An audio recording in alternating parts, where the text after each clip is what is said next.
Good morning and welcome to Leadership Live with Anton Gunn. Today we're talking about diversity, equity, and inclusion. And I'm coming to you live from our hotel room in Brooklyn, New York.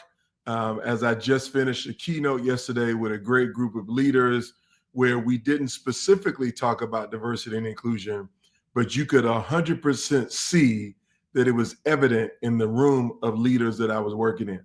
So what do I mean? We're going to talk about diversity and inclusion. We're going to talk about strategy as it relates to diversity, equity, and inclusion.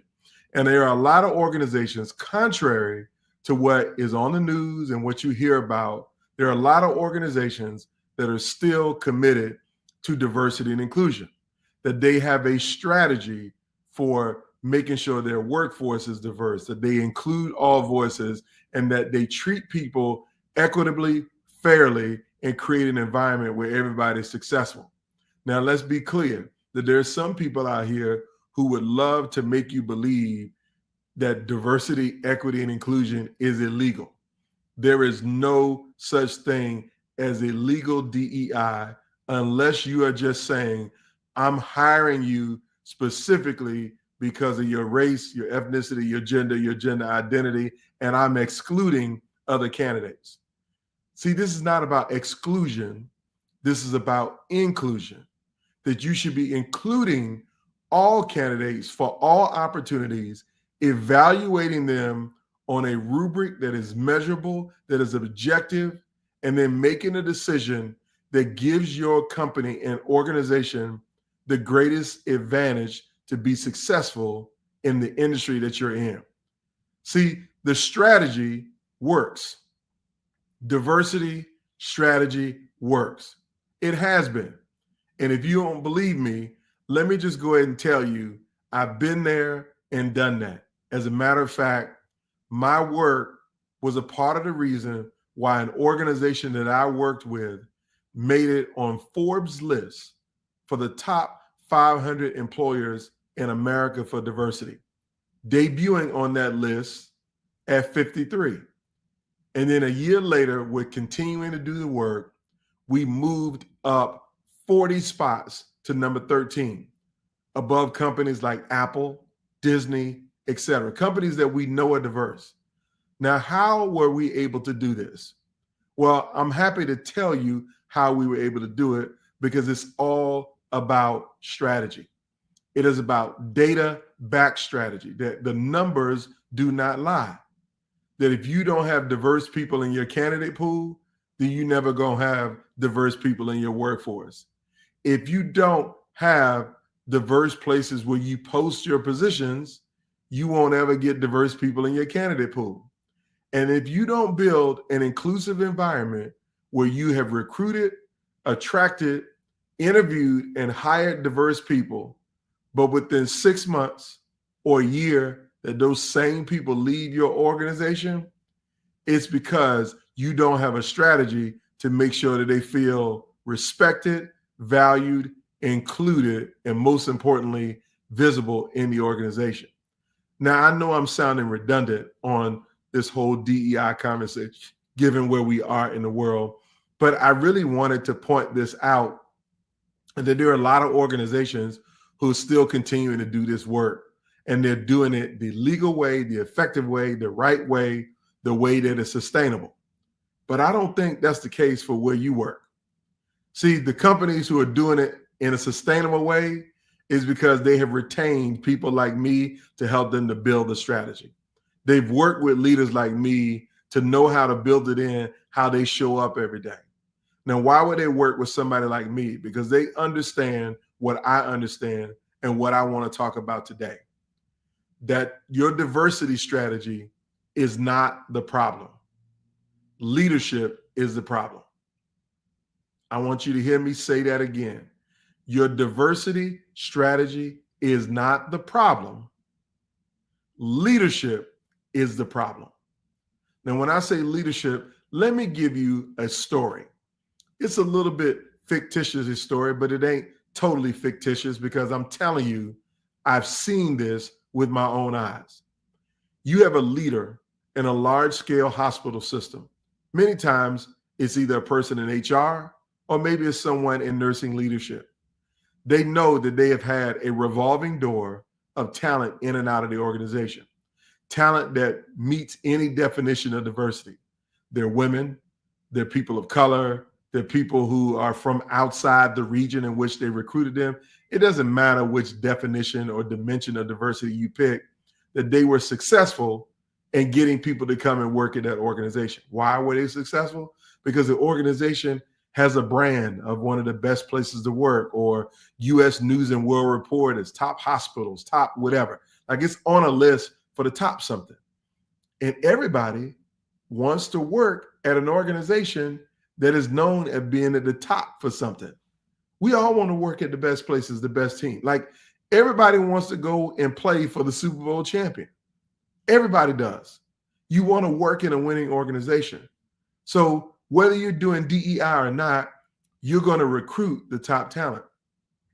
But if I'm a top talented person and I fit some definition of diversity, I'm Black, a person of color, English as a second language, maybe I have a physical disability, but I'm really good at the thing that I do for my job every day, I want to come and work for your organization.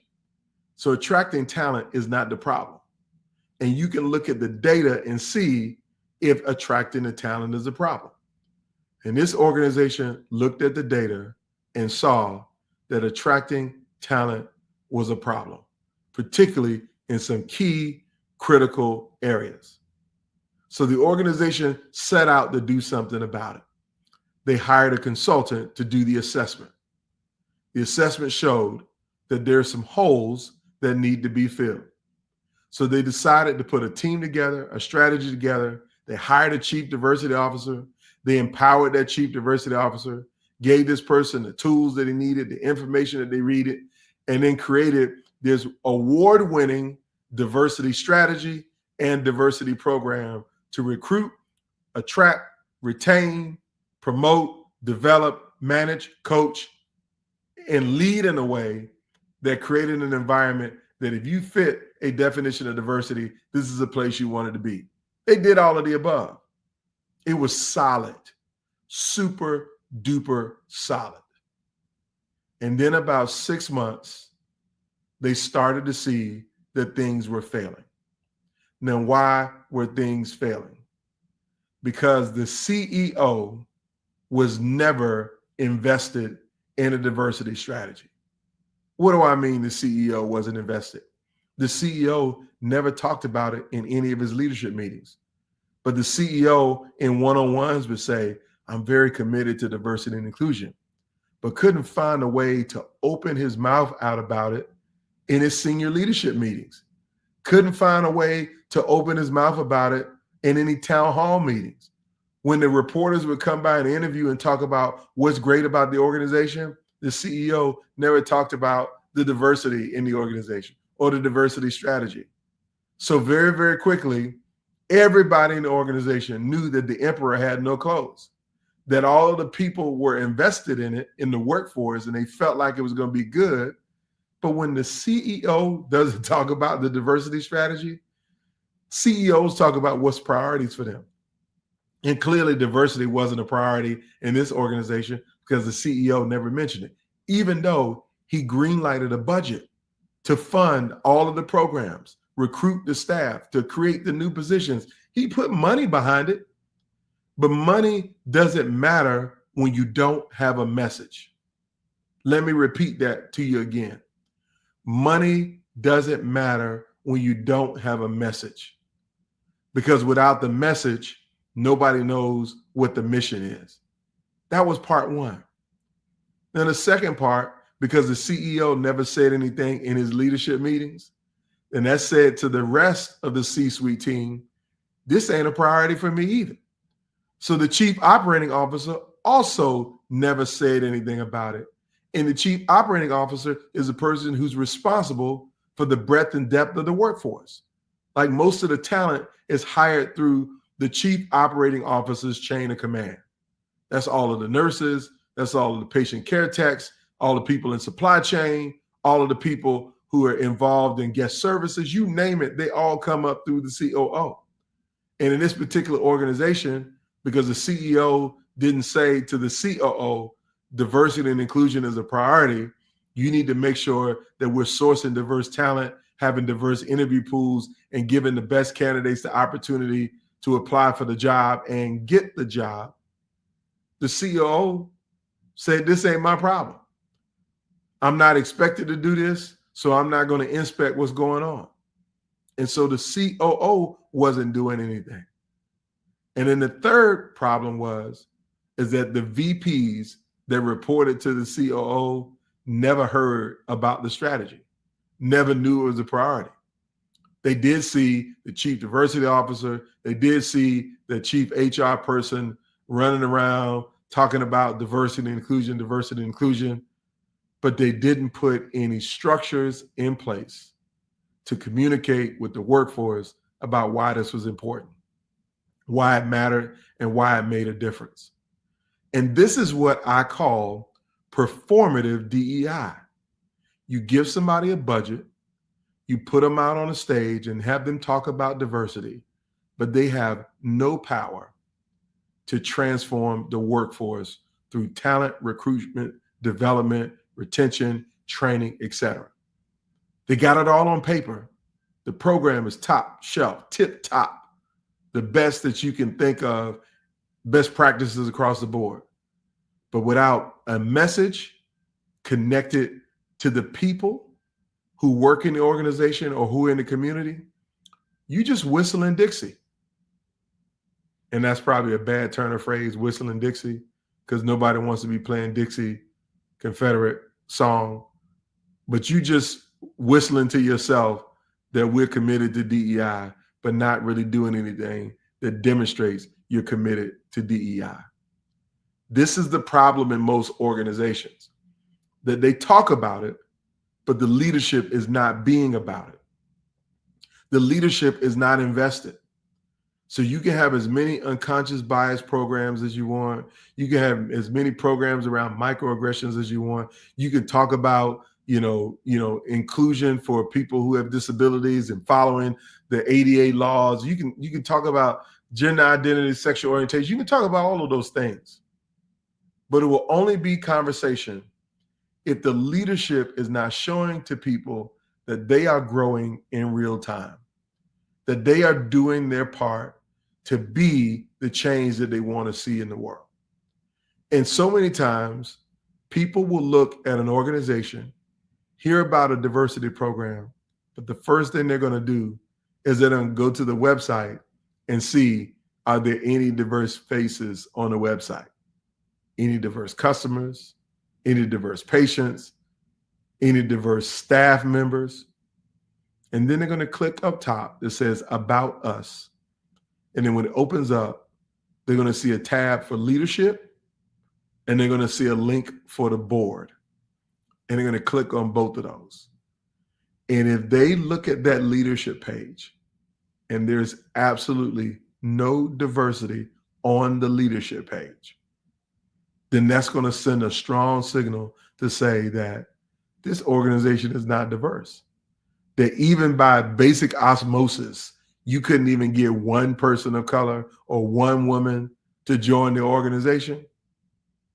And then if they click on your board, and if they see that nobody on your board of directors fits any definition of diversity by optics, not saying that people can't be white and not have a disability, yeah, or they can't look white and maybe be of Latino ethnicity, or maybe they're Black and they're passing for white. I'm just telling you, people gonna look at what they see and make a judgment. So you need to make it clearly obvious that we embrace diverse people in this organization and that they work here. So you got to do that through video narrative, or who's in the leadership of the organization. There's 100 ways you could do that. But you only get there when your leadership demonstrates that they're committed to this. Your leadership. If your leadership isn't committed, then your organization is broken, because everything rises and falls on leadership. If leadership is not committed to it, it doesn't matter. it really doesn't matter.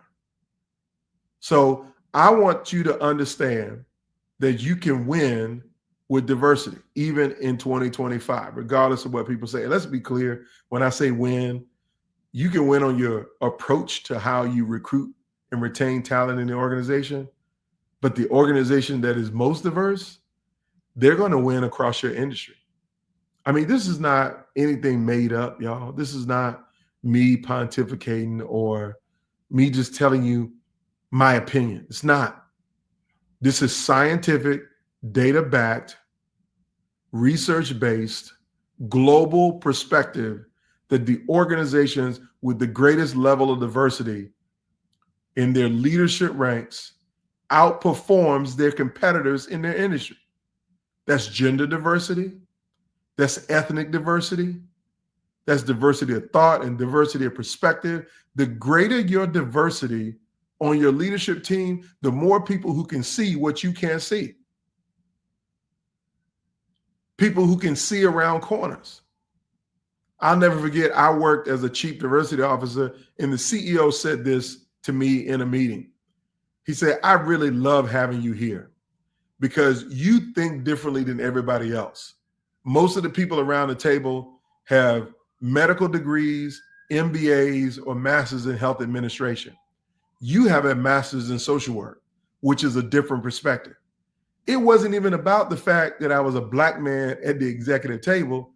It was that my credential, my education and training was different, which was a totally different lens than what he's used to having around the table.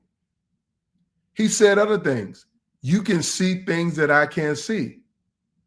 See, the best organizations are the ones that recognize that they got blind spots, that every leader has a blind spot. There's things that you don't see and you don't understand because you didn't grow up that way. You weren't trained that way. You weren't developed that way. You didn't work in different types of environments to see the things that others can see.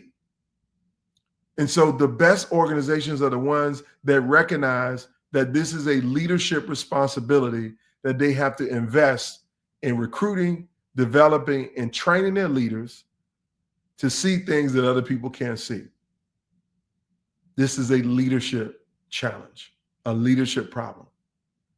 So I want you to understand that if you want to win as an industry, as an organization, as a team, you must fix the leadership problem. So let me give you 3 or 4 things you can do right now to fix the leadership problem. The first thing is you need to make sure that before you start implementing a program with your full staff, that you implement a program with your leadership. Like your leadership needs to focus on going through an inclusion assessment, an equity assessment, a training assessment, some level of focus for them to check their egos and their attitudes and their experiences, their biases on diversity and inclusion. They need to do it first.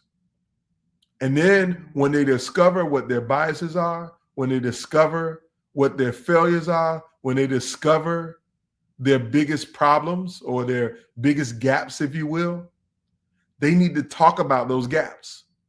They need to talk about that, you know what? I went through this retreat with Anton Gunn, and we had a great conversation around diversity and inclusion. And I can tell you right now that I have some huge biases.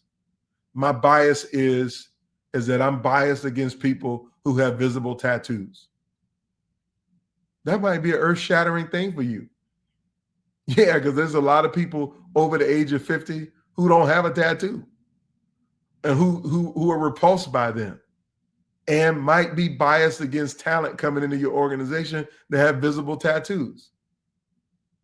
Yeah, that's real. Or your leader can disclose that, you know what, I'm a veteran and I've hidden the fact that I've been a veteran for the last 25 years because I've been discriminated against because employers didn't want to hire me because they thought I had PTSD from war. And because of that, I have a bias towards veterans. I'm going to give every veteran a job, regardless of who else is in the pool. So veterans can be very qualified for jobs, but sometimes they're not. And if you're not a veteran, there could be somebody who is making a decision to hire somebody else over you because you're not a veteran. And they are. Your leadership needs to talk with transparency about what their biases are, and then talk about what they're doing to overcome those biases. Talk about their diversity journey. The first, I remember this. I'll tell you this one, and I'm gonna close with this one. I got a couple more points, but I'm gonna give you this story. I was retained by a managing partner. I was retained by a managing partner of an accounting firm. This was a very large accounting firm. A very large accounting firm in a very white region of the country. I'm going to put it to you that way. And the managing partner knew that he needed to do something about diversity. And I said, well, how did you know that you needed to do something?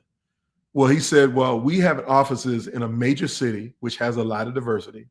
And they were able to recruit diverse talent, recruit diverse accountants into this organization. But most of those accountants didn't stay longer than a year. If they did, they didn't stay longer than 2 years. So he started to see that we were turning over a lot of new associates. And the new associate turnover rate was exponential if you were a new associate of color, Black or brown, of some way, shape, or form. And so he knew that he had a problem. He had a problem. So we spent some time talking about the problems and differences. And here's what I learned.